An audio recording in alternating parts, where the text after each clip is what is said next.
kaj presenetilo, ko si prišla po več letih nazaj? Let me tell you. I can talk about the culture shock now. Okay. Sej, ko sem jaz šla na Tajsko, si v Sloveniji lahko jedel v restauraciji, je bil obrok tako od 6 do 8 evrov, si tako brez problema dobil. Kitajski, tako slovenski, zdaj prijem tako v Ljubljani v restauraciju, pa tako 13 evrov margarita.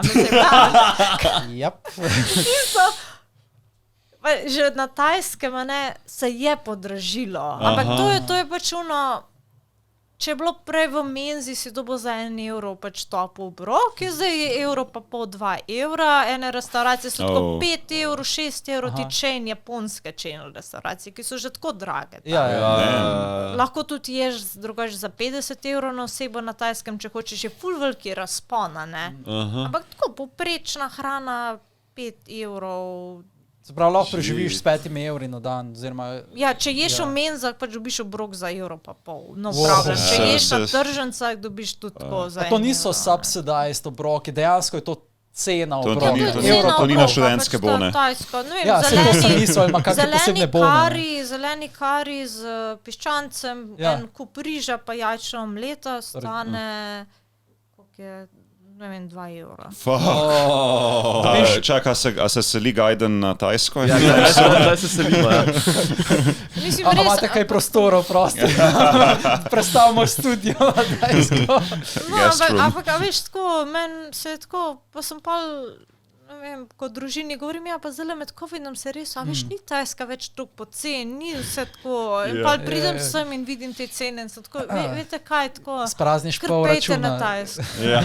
Mislim, isto tako greš na plažo, hočeš rentati nek apartma, tako enosobni, pa jaz tako gledam, pa zdaj, tako je bilo 15 evrov včasih pred covidom na noč, a ne, za dva drugače, apartma. Zdaj je 25, pa je še tu, mislim, pa krno, pa mi tle ljudje razlagajo, koliko stane na Hrvaški. Mislim, v Ljubljani, ko sem poleti iskala rental, ko sem prišla na obisk, tako capsule hotel v Šiški, 60 evrov na noč. Nepremičninski trg je trenutno v bablu. Mislim, to je nasplošno tukaj v celi Evropi, ampak se vidiš po čist obrestnih merah. Mislim, Ljubljana je še posebej absurdna, glede na to, da dohodki niso taki, ne, kot drugod.